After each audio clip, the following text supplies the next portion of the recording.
Today, Nana want to teach you how to set up business store.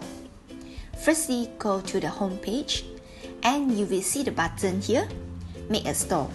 Click in and fill in the blank. Okay, firstly, we choose what is our business type.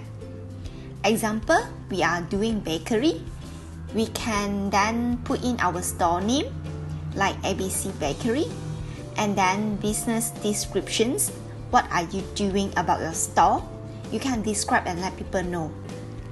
And then we put in our store address to let our customer easily locate us. After that, we put in the contact number also to let customer can directly contact us via NEXTO. After that, we can insert some picture regarding our business store. Here, we can choose from your photo library to put in the picture, and then it's time to write an introduction regarding your store to tell everyone what is your store regarding. And after that, click the save button.